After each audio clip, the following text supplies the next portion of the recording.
présentation. Merci pour l'invitation. Ça fait vraiment plaisir d'être ici. Fermer la saison des webinaires. J'espère que vous n'allez pas être déçus. Donc, je vais partager mon écran. Donc, vous devriez voir le PowerPoint maintenant. Je vais prendre le Oui, temps de on voit bien me très bien. placer. Super. Alors, aujourd'hui, émissions et atténuation des gaz à effet de serre en agriculture. C'est un sujet chaud, comme on dit.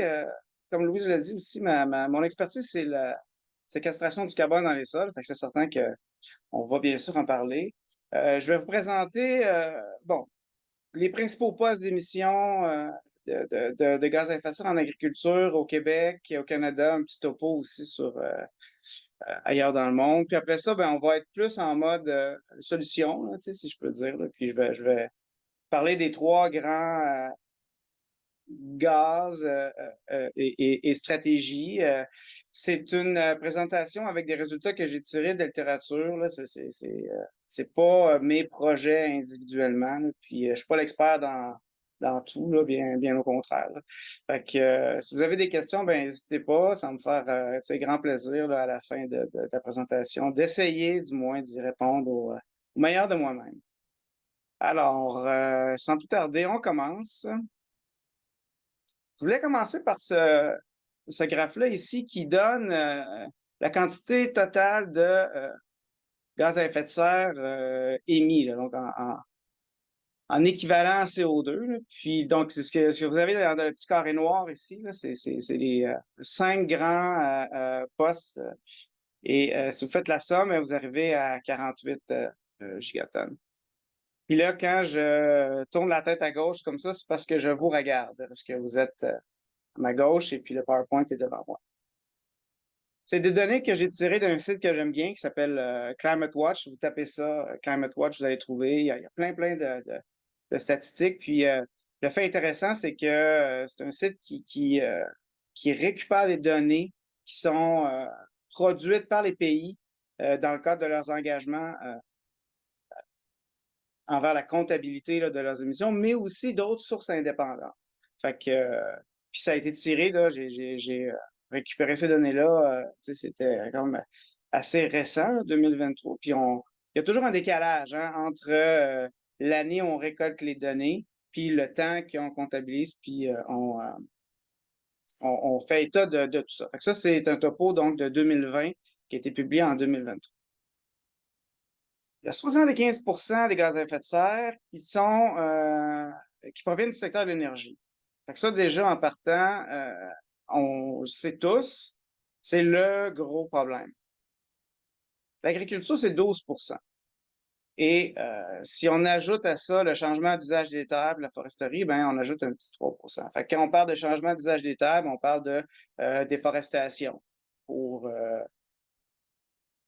produire, donc de passer de la forêt vers l'agriculture. Fait que si on fait la somme des deux, c'est 15 Peut-être que des fois, vous avez entendu parler aux nouvelles des chiffres plus élevés, hein, du genre l'agriculture, c'est 25 Bon, ben, la différence entre ces chiffres-là, c'est quand on regarde tout le processus de la production alimentaire versus ce qui est produit à la ferme, sur les terres. Donc là, le 12 en tant que tel, c'est les activités agricoles. Le nombre augmente, le chiffre augmente quand on inclut la transformation des produits, quand on inclut le transport aussi de ces produits-là, puis tout le commerce de l'industrie agroalimentaire mondiale. Ça, c'était la première chose là, que je voulais clarifier. Au Canada, 2021, 170 mégatonnes équivalent CO2, avec à peu près 8 attribuables à l'agriculture. De cette quantité-là, là, il y en a un petit peu plus que la moitié, c'est du méthane, à peu près un petit peu moins que la moitié du N2O, puis à peu près 6 émis sous forme de CO2. Et puis, au Québec, on parle d'à peu près de 10,6 des émissions de gaz à effet de serre émises par la province qui sont attribuables à l'agriculture, donc à la production aux activités agricoles et non pas à tout le domaine agroalimentaire.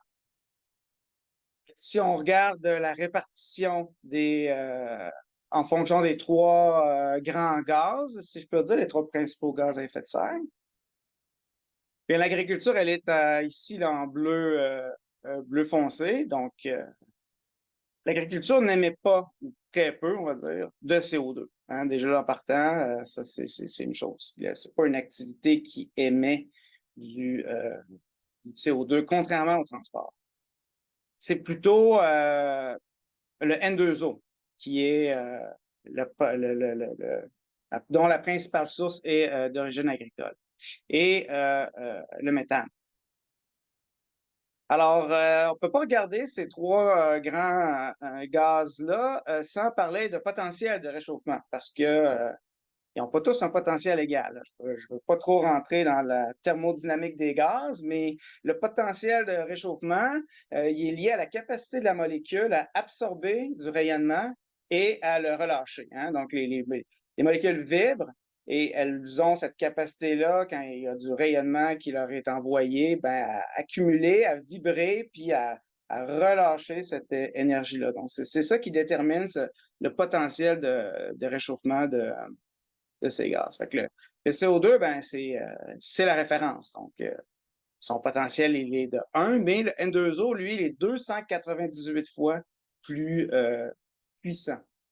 Et le méthane, à peu près 28 fois plus puissant. Donc, on voit qu'en agriculture, le nerf de la guerre, c'est vraiment, selon moi, les émissions de N2O et aussi le méthane.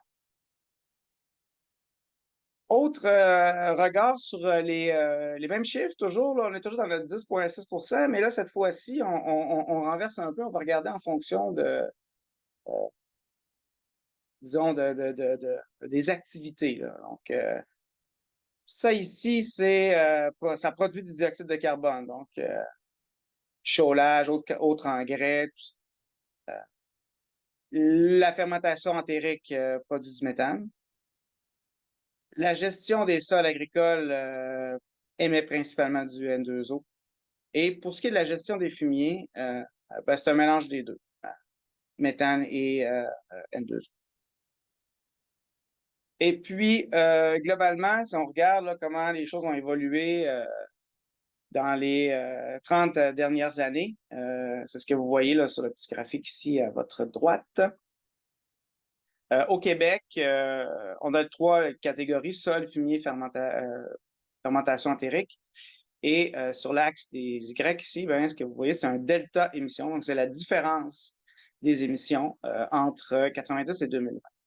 Donc, globalement, une diminution des émissions liées à la fermentation entérique parce que globalement, le cheptel a diminué. Et par contre, une augmentation des émissions liées à la gestion des fumiers et à la gestion des sols. Donc, ben, c'est bien beau tout ça, mais après ça, qu'est-ce qu'on fait? Hein? Comment on peut atténuer, comment on peut essayer de réduire ça? Fait que dans les prochaines diapos, ben là, on va regarder comment un peu pour chacun des trois grands gaz. Puis, je vais parler du méthane, je vais parler du N2O. C'est certain que, comme je l'ai dit en début, je suis pas l'expert de tout ça, hein, bien sûr. Fait que beaucoup plus quelqu'un qui vous transmet de l'information. Il va y avoir des chiffres aussi, puis ben, j'aimerais que vous gardiez en tête que c'est pas des chiffres nécessairement qu'il faut apprendre par cœur puis retenir avec, comment je dirais, donc, une vérité absolue. Hein. C'est beaucoup plus un ordre de grandeur.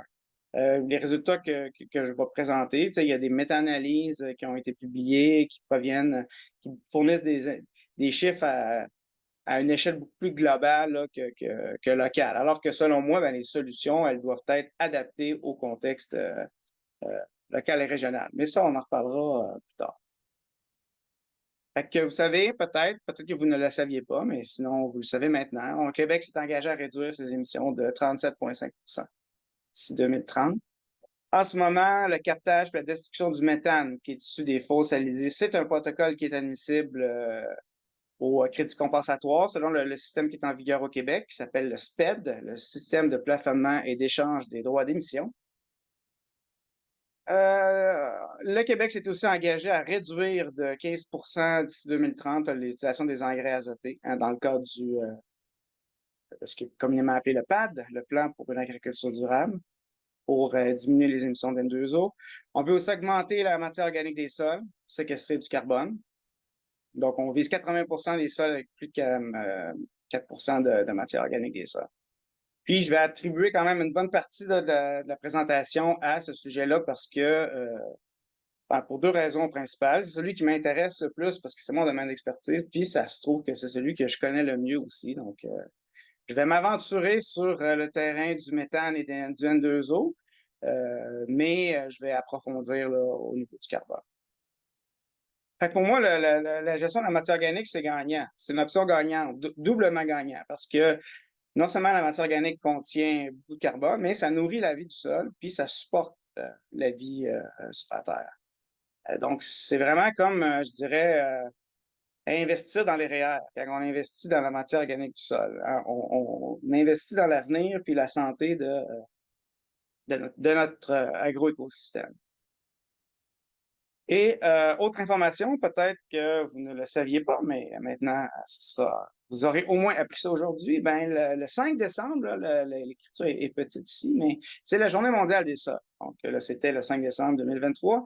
L'année prochaine, en 2024, ce sera aussi le 5 décembre. C'est une journée qui a été décrétée par l'Organisation des Nations Unies pour l'alimentation et l'agriculture. Donc, c'est une vraie journée officielle, la Journée mondiale des sols. Alors, comment réduire les émissions de méthane du secteur agricole? Bon, on peut modifier l'alimentation animale. Améliorer, entre autres, la qualité des fourrages. Si on augmente la proportion de légumineuses, il va y avoir moins de fibres, ça augmenterait la digestion puis la prise alimentaire. Et selon ce que j'ai pu trouver là, dans les travaux qui sont cités en bas ici, on pourrait réduire jusqu'à 28% les émissions de méthane en travaillant sur l'alimentation. En augmentant la digestibilité aussi. Donc, par exemple, le fait de récolter la luzerne à un stade moins mature, ça diminuerait d'une quantité assez importante le méthane émis. Et au niveau de l'ensilage, en utilisant un ensilage de luzerne, ça prédigère le fourrage. Donc, il y aurait là aussi un gain à faire. J'avais envie de vous présenter ça parce que je vous ai dit tout à l'heure, hein, on parle de comment on pourrait réduire, quelle piste de solution, tout ça. Ceci dit, je suis loin de vous faire une formulation de ration alimentaire pour les animaux. En choisissant des espèces aussi, hein, les plantes pérennes, on va le voir plus tard, les plantes pérennes, elles jouent un rôle très important en matière de séquestration du carbone. Donc là aussi, il y a potentiellement un gain à faire. On peut ajouter des additifs dans la ration aussi. Donc, peut-être si vous avez suivi les infos, vous avez vu là, que dernièrement, cet additif-là a été autorisé par le gouvernement fédéral. C'est assez récent, mais on voit qu'il y a vraiment un effet très fort. Là, le mécanisme à l'intérieur du rumen, là, je ne pourrais pas vous l'expliquer, mais grosso modo, ce produit-là, c'est un mélange de nitrate avec de l'alcool, puis ça permet de diminuer jusqu'à 75% les émissions. Bon, il y a un coût relié à ça, bien sûr. Est-ce que ça va être abordable? Je ne pourrais pas vous le dire. Hein. J'ai le sentiment que ça ne sera pas donné. Mais ce que j'ai lu, c'est que ça pouvait être aussi simple que une petite quantité. Là. Je fais ça avec ma main ici là, parce que je me souviens plus si c'est une cuillère à thé ou un quart de tasse ou quelque chose comme ça par jour, par vache pour avoir cet effet-là. Donc, là aussi, à suivre. Et puis, on peut aussi opter pour la biométhanisation des lisiers. Hein. Il y a Coop Carbone qui est impliqué avec la Coop de Warwick, si ma mémoire est bonne, pour capter le méthane émis, puis redistribuer le co-digesta, puis tout ça. Donc, approche intéressante. Je vous dirais que je pense que ce qui est important, en tout cas du moins pour moi, c'est qu'il y ait une bonne analyse de cycle de vie qui soit faite pour que le bilan carbone total, ben on en arrive à démontrer qu'on fait réellement un gain, puis que ben, il faut aussi que la partie solide retourne au sol pour qu'elle puisse nourrir là, la vie du sol. Donc, une analyse de cycle de vie pour un bilan carbone, oui, mais pour un bilan santé des sols aussi, selon moi. Donc, ça, c'est important de le garder en tête. Ensuite, bon, les avantages liés à ça, ben, on diminue les gaz à effet de serre liés à notre emposage, puis ben, on génère une énergie renouvelable qui nous permet en plus de substituer une autre énergie qui ne l'est pas. Puis on valorise des résidus organiques qui seraient autrement perdus hein, dans le système là, si on va plus largement avec toutes sortes de matières organiques là, qui peuvent être valorisées de cette manière-là. Semble-t-il que le digestat diminue les volumes, diminue les pathogènes, diminue les odeurs, augmente la forme minérale de l'azote. Et en termes, bon, ça n'est pas tout rose, bien sûr, il y a quelques inconvénients. Ça prend des investissements élevés. Le temps requis semble important. Ça prend un approvisionnement stable au niveau de la chaîne, puis ça prend beaucoup d'expertise pour maîtriser le processus. On n'est pas encore à l'étape où chaque ferme serait équipée de son propre biométhaniseur, pardon. Un jour peut-être. Fait que ça, c'est des infos que j'ai obtenues de la part de mon collègue Simon Lafontaine, que je salue, qui est un plus expert que moi dans le domaine. Mais de ce que j'ai retenu de nos discussions, c'est que la biométhanisation pourrait nous amener à réduire jusqu'à 88 des émissions de méthane. Utiliser davantage les pâturages, très intéressant comme approche. Compliqué là peut-être à gérer, hein, parce que quand on a beaucoup d'animaux, ben, c'est pas évident de les amener à l'extérieur, de faire la rotation, etc., etc. Mais si on regarde juste d'un point de vue méthane, ça, c'est les facteurs d'émission du GIEC. On a un ordre de grandeur de différence là, entre ce qui est émis au champ versus ce qui est émis quand les déjections animales sont stockées. Et puis, ben, l'animal fait le travail. Hein? L'épandage se fait gratuitement au champ. Par contre, dans notre contexte climatique, c'est difficile à appliquer toute l'année. Pour ce qui est du N2O émis par les sols, ben, ça représente à peu près 44 des gaz à effet de serre en France, environ le tiers des gaz à effet de serre d'origine agricole, pardon. Donc, les émissions de N2O par les sols représentent à peu près le tiers des gaz à effet de serre d'origine agricole émis au Québec, puis à peu près la même chose au Canada.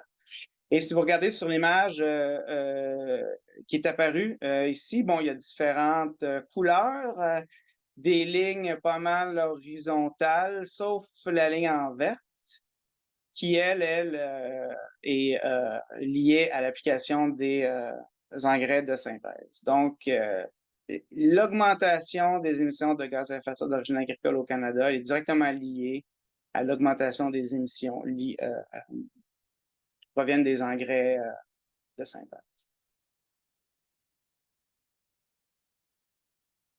Il y a une grande différence en fonction des produits, en fonction des doses. Puis là, ben, je voulais vous montrer ce petit tableau-là. Là, c'est les travaux de Noura Ziadi qui ont été publiés il y a quelques années déjà, mais sont toujours d'actualité selon moi.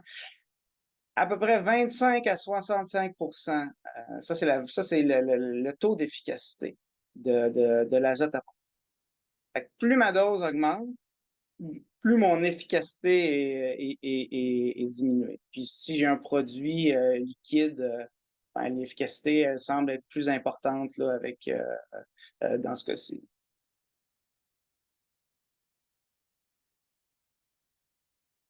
Il y a aussi beaucoup d'effets des conditions au niveau des émissions de N2O. Hein. Sur la graphique ici, là, on a toujours sur les travaux de Noura, donc 3 saisons. Les émissions ici, différents produits, là, le témoin est en bas. On voit que le témoin, ben, le sol émet naturellement du N2O parce que il y a de l'azote sous forme organique qui est minéralisé et qui est relâché. Et puis, dépendamment du produit qu'on applique, ben là, on a des conditions où les émissions sont plus importantes. La différence entre les 3 saisons, c'est principalement les précipitations. Donc ici, 195 mm de pluie juste après l'apport d'engrais, on voit qu'il y a eu un relâchement très, très présent. Et cette dynamique-là, temporelle, elle est non linéaire. Donc, il y a vraiment beaucoup d'importance associée aux conditions météorologiques. Puis, ça, on ne le contrôle pas, les conditions météorologiques. Fait que ça vient encore plus amener de la complexité là, à ce niveau-là. Petite figure conceptuelle que j'aime bien, ça traduit un peu ce qu'on a vu dans la diapo précédente. Hein. Les émissions de N2O, elles sont intimement liées à la teneur en eau du sol. Quand le sol se gorge d'eau, le cycle se transforme en dénitrification, puis c'est à ce moment-là où il y a des pertes d'azote sous forme de N2O. Donc, c'est une figure conceptuelle ici. Là.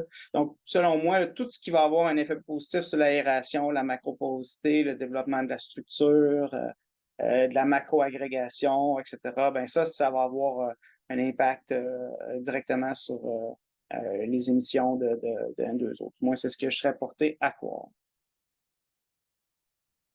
Donc, les solutions pour essayer de diminuer la dépendance aux engrais minéraux de synthèse dans l'optique du PAD, ce qui était diminué de 15 il faut essayer de s'ajuster le plus possible avec l'objectif de rendement. Utiliser des légumineuses aussi, diminuer les doses apportées. Mieux considérer les arrière-effets qui sont apportés par les cultures de couverture, par les engrais verts. C'est certain que ça amène de la complexité parce que les plantes sont pas toutes les mêmes, ils n'ont pas la même composition chimique, il y a plein de choses au niveau des racines qu'on connaît pas, par exemple. Donc, il y a beaucoup plus de questions que de réponses, mais déjà, faire l'effort de réfléchir à ça puis de considérer ce qu'il y a déjà dans le système, c'est une piste de solution. Meilleure valorisation des effluents puis des objets, d'autres déchets organiques pour vos engrais minéraux, puis essayer d'améliorer l'efficacité de l'azote en agissant sur les conditions dans lesquelles c'est dans.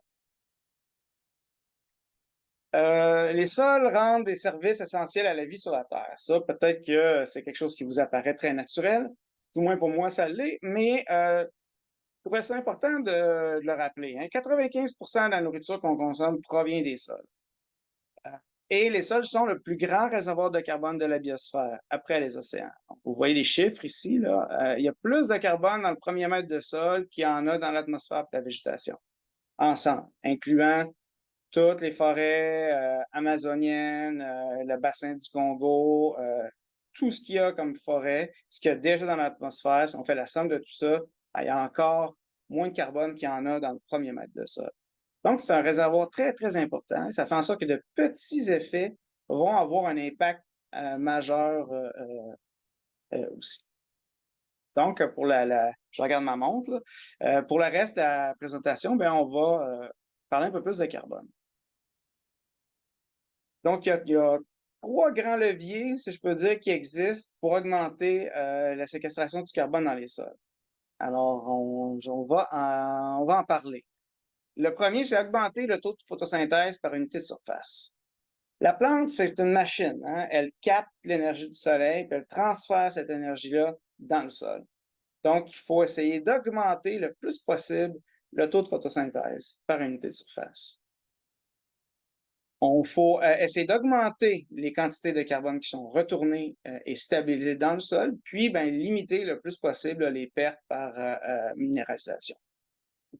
Pour augmenter le taux de photosynthèse par unité de surface, on peut utiliser des cultures de couverture. On peut utiliser des cultures pérennes, on peut utiliser l'agroforesterie aussi. Parce qu'on veut faire en sorte que le plus possible de la surface du sol soit couverte par des plantes qui ont la capacité de fixer le carbone par le biais de la photosynthèse. En termes d'augmenter les quantités de carbone retournées, il y a différentes façons. Là. On peut apporter de la matière organique exogène, mais ça se fait déjà par la gestion des fumiers et des lisiers. Par contre, ce qu'on connaît moins, c'est tout le rôle joué par les racines des plantes. Ça, on va en parler un petit peu plus tard. Puis ici, ben, on peut intervenir sur le au niveau du travail du sol. Fait qu'on va regarder chacun de ces points-là un peu plus en détail. J'ai pas le temps d'aller en profondeur là, dans chacune de ces pistes de solutions, mais je voulais quand même là, vous amener sur le terrain. Donc, premier levier, utiliser des cultures de couverture. Il y a une méta-analyse qui a été publiée en 2015. Donc, vous voyez les résultats ici. Donc, le graphique montre le temps entre depuis le moment où la culture de couverture a été introduite, hein, de 0 à 60 ans, et le changement dans les stocks de carbone du sol. Si ma mémoire est bonne, c'est les 30 premiers horizons, 30 premiers centimètres, pardon. Donc, j'ai fait une petite... j'ai ajouté des lignes pointillées. Là, donc, on a, dans ce cas-ci, là, selon cette étude-là, on gagnerait 10 mégagrammes de carbone à l'hectare en 30 ans. Donc, 10 mégagrammes de carbone divisé par 30 ans, ça fait 0,3 mégagrammes de carbone par hectare par année.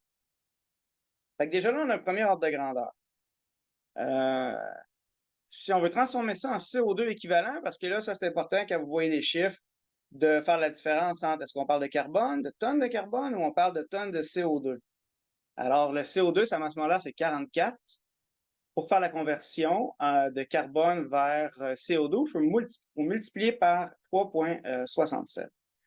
Alors, si on fait l'exercice de notre 0,3 multiplié par 3,67, ben, on peut, théoriquement, de manière, disons, générale, séquestrer environ 1,1 mégagramme de CO2 équivalent par hectare par année en utilisant des cultures de couverture. Et puis là, ben, je reviens sur ce que j'ai dit tout à l'heure, hein, les cultures de couverture, c'est un univers, il y a des mélanges, il y a différents types, ils produisent pas toutes la même biomasse, ils n'ont pas nécessairement la même composition chimique, ils n'ont pas tous les mêmes systèmes racinaires. Fait qu'encore là, c'est un chiffre à prendre avec, moi je dirais, dont une certaine... l'idée pour moi, c'est de vous donner un ordre de grandeur, hein, c'est pas de vous donner des valeurs absolues. Deuxième levier, ben, augmenter la durée des prairies temporaires. Ça, j'aime bien ce graphique-là ici. J'aimerais ça qu'on ait ça pour le Québec. Mais, ben, je ne crois pas que c'est disponible. Donc, en France, il y a un scénario qui propose d'allonger la durée des prairies temporaires à 5 ans. Alors, sur la carte de la France, ici, les couleurs, ce sont le pourcentage de superficie où les terres sont semées avec des prairies temporaires. Donc, beaucoup de prairies temporaires en Bretagne et pas tant que ça dans le Nord-Pas-de-Calais. Et les petites barres, ici, ben, c'est le potentiel de séquestration de carbone en mégagrammes de carbone par hectare par année. Fait que là, vous voyez là, les valeurs d'histogramme. Le rouge, c'est le scénario amélioré, donc on amène les prairies temporaires à au moins 5 ans. Et le BAU, c'est le business as usual. Fait qu'en moyenne, cette pratique-là, si toutes les prairies temporaires duraient au moins 5 ans en France, ben, ils pensent pouvoir faire des gains de l'ordre de 0,33 mégagrammes de carbone par hectare par année. Donc, si on fait notre exercice de conversion qu'on a fait tout à l'heure, mais ça fait à peu près 1,2. Fait qu'on est plus ou moins dans le même ordre de grandeur. 1,2 mégagrammes de CO2 équivalent par hectare par année. Développer l'agroforesterie puis les haies, comme j'avais pas beaucoup de temps, j'ai choisi de ne pas vous montrer d'image. C'était un choix très, très difficile. Je voulais vous montrer des chiffres. Parce que l'agroforesterie, ben, l'arbre pousse, puis fait qu'il y a une séquestration à la fois dans la biomasse, puis il y a une séquestration dans le sol aussi. C'est un peu plus compliqué dans le sol que dans la biomasse, mais quand même. Donc, c'est un travail qui a été publié par Rémi Cardinal, qui est un chercheur français qui est spécialisé en agroforesterie, qui a fait une grande, grande revue pour proposer des facteurs à utiliser au GIEC. Fait que j'ai pris là, la partie région tempérée fraîche.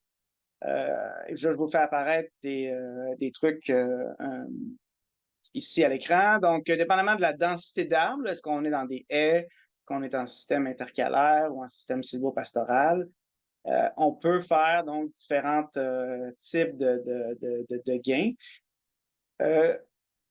Donc, en moyenne, si j'ai fait une moyenne de la biomasse aérienne, une moyenne de la biomasse racinaire, multipliée par notre facteur 3,7, donc à peu près 5,9 mégagrammes de CO2 équivalent par hectare par année dans la biomasse aérienne et racinaire des arbres. Évidemment, c'est fonction de la densité d'arbres à l'hectare. Le sol, maintenant, toujours le travail de Rémi, la même densité. Ce que vous avez ici, c'est le ratio de réponse. Donc, c'est dans ce cas-ci 1,30, ça veut dire qu'on a fait un gain de 30 dans le carbone du sol. Donc, vous voyez que des fois, quand on est ici, ce serait 8 plus ou moins 20 ben on est dans une grande marge d'erreur quand même. Ceci dit, il y a quand même des taux de gain absolus assez intéressants. Même exercice que tout à l'heure, j'ai fait la moyenne de ça, donc à peu près 0,4 mégagrammes de carbone par hectare par année séquestré dans le sol dans les systèmes agroforestiers. Ça nous amène à 1,5 en CO2 équivalent. Si on ajoute ça au 5,9 de tout à l'heure, donc, on a un total de 7,4 mégagrammes de CO2 équivalent par hectare par année. Donc, encore là, simplement pour vous donner un ordre de grandeur. Levier numéro 2, augmenter les quantités de carbone retournées au sol. Donc, comme j'ai dit tout à l'heure, il y a une autre partie de ça qui est apporter des matières organiques exogènes. Hein? Je ne parle pas de ce qui est produit à la ferme par les animaux, par exemple, parce que là, le fumier, il est déjà fait déjà partie du système. Puis, il faudrait éviter aussi de délocaliser, hein, d'aller prendre du carbone à un endroit puis de l'amener ailleurs, puis là, de prétexter qu'on séquestre alors qu'il y a simplement un déplacement. C'est peut-être un petit peu plus compliqué que ça, mais je prends un raccourci. Là où il peut y avoir peut-être des gains potentiels, c'est quand il y a des résidus organiques qui ne sont pas valorisés, des déchets ou bon, peu importe. Fait que là, si on parle de racines, le bilan diffère selon ces cultures. J'ai choisi de vous présenter cette diapo-là qui peut vous donner mal aux yeux parce qu'il y a beaucoup de chiffres et de pourcentages, mais je vais quand même vous guider. Là. La partie à gauche, c'est les cultures annuelles. La partie à droite, c'est les cultures pérennes. Fait que première chose, GPP, ça veut dire Gross Primary Productivity, c'est la productivité primaire brute. Fait que nos deux systèmes, ils sont ici là, à peu près équivalents. J'attire votre attention sur ce que j'ai fait apparaître en jaune. 21% de cette productivité primaire-là est apportée sous la surface du sol dans le cas des cultures annuelles, mais c'est plutôt 33%. Qui est alloué aux racines, c'est 16% dans le cas des cultures pérennes, plutôt 10%. Puis au final, après tous les phénomènes de respiration, tout ça, ce qui va rester là, comme réseau de dépôt, c'est à peu près 5% dans les cas des cultures pérennes. Fait il y a plus de carbone alloué sous la surface, donc dans le sol, avec les cultures pérennes qu'avec les cultures annuelles. Et les cultures pérennes, la période de temps durant laquelle elles font de la photosynthèse, elle est plus grande parce qu'elles sont. Puis elles couvrent une plus grande surface du sol. D'où leur pertinence en matière de séquestration du carbone.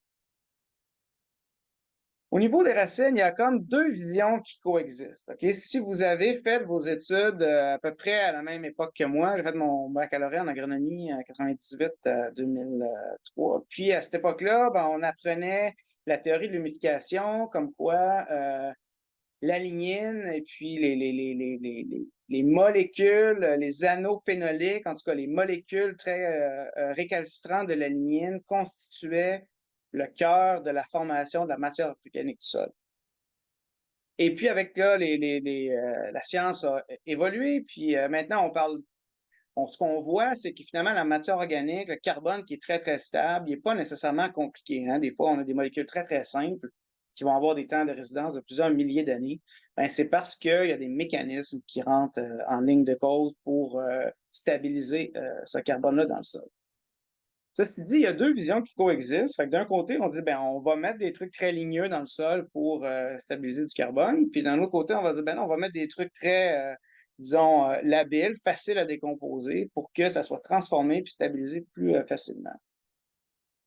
Fait que j'avais envie de vous montrer ce graphique-là ici. Ça, c'est un travail qu'on a publié avec des collègues de, du CNRS en France. Donc, on était sur une expérience, puisqu'on a observé, c'est que finalement, l'histoire de la lignine, ça fonctionnait dans notre cas.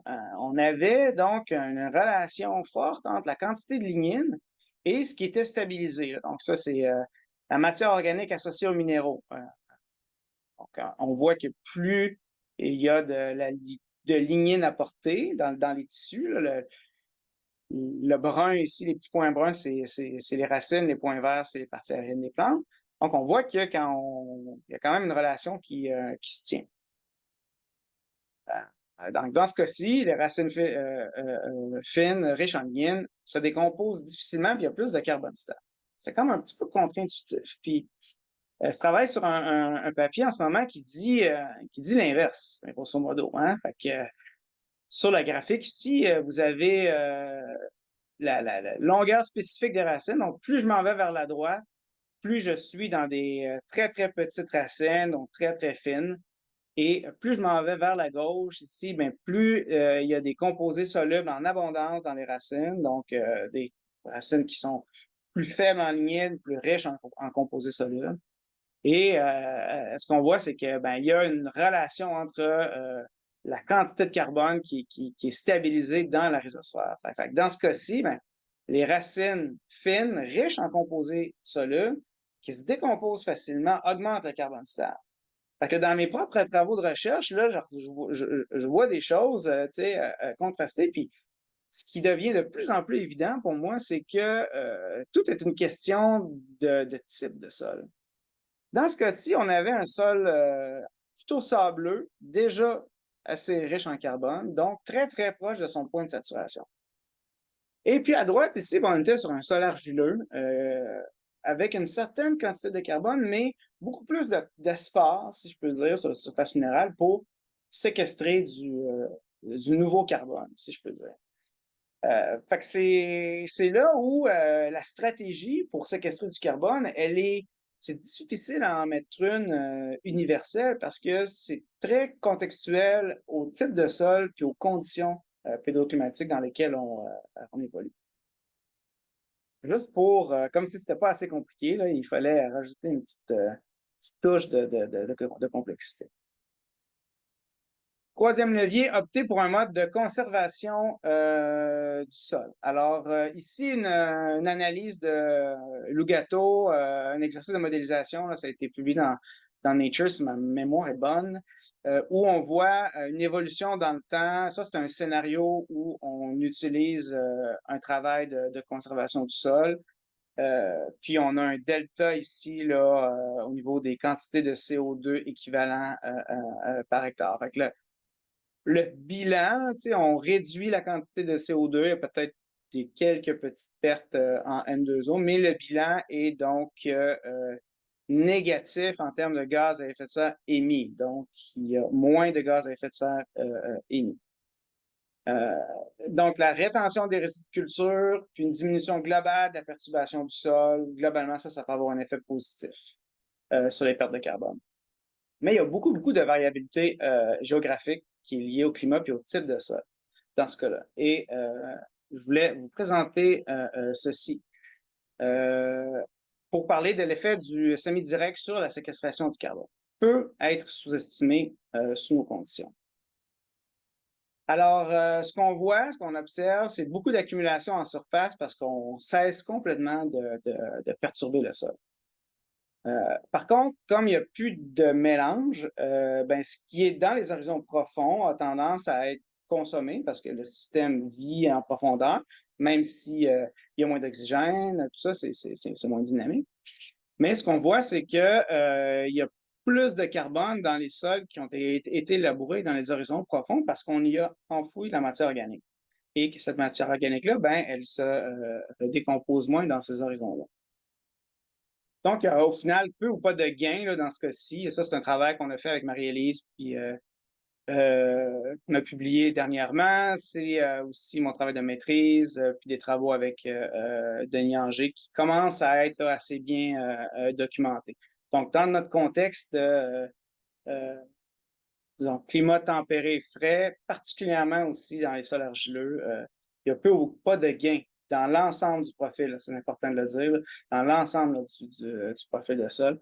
En termes de séquestration du carbone, hein, là, comprenez-moi bien, là, on parle de séquestration du carbone dans le sol ici. Là. Fait que, je ne vais pas parler de ce qui est émis par le tracteur au moment du labour. Je n'ai pas parlé des avantages de protéger la surface du sol sur les vers de terre, tout ça. Donc là, je ne dis pas que le semi-direct n'est pas bon. Hein. Comprenez-moi bien. Là. Je voulais simplement vous transmettre cette info-là par rapport à une vision axée sur la séquestration du carbone. Alors, à retenir dans tout ça, hey, j'ai mon 45 minutes. Fait que l'agriculture contribue à peu près 12 des émissions mondiales de gaz à effet de serre, 15 si on ajoute les changements d'usage des terres et la déforestation. C'est le deuxième poste d'émissions après le secteur de l'énergie. Puis les émissions sont en croissance au Québec. Hein, à peu près là, plus 11 en 2020 par rapport à ce qui a été comptabilisé en 2010. Le méthane et l'oxyde nitreux sont les principaux gaz à effet de serre d'origine agricole. Ils proviennent de l'élevage des ruminants et de la gestion des fumiers et des sols. Donc, si on vise à réduire les émissions, si on vise la carboneutralité en agriculture, selon moi, ça prend un consortium de stratégies. Il n'y a pas de solution unique. Et ça prend des stratégies adaptées à des contextes et à des réalités différentes. C'est là où ça devient plus complexe parce que ce qui peut fonctionner pour un producteur bio en Abitibi-Témiscamingue n'est pas nécessairement la même chose que ce qui peut fonctionner pour un producteur conventionnel en Montérégie, quelqu'un qui va être dans un sol sableux versus un sol argileux.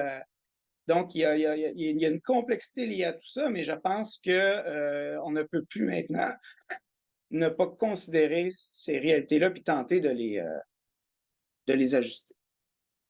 Et puis, en final, ça c'est mon petit mot de la fin, il ne faut pas démoniser l'agriculture. Hein. Ça, c'est important. Je pense que avec le public ici, c'est pas, ce ne sera pas nécessairement un enjeu, mais aujourd'hui, c'est le 26 avril. Il y a une manifestation à Rouyn-Noranda pour, disons, défendre l'importance de supporter l'agriculture. Puis, pour être important de le dire ici parce que l'agriculture fait partie de la solution.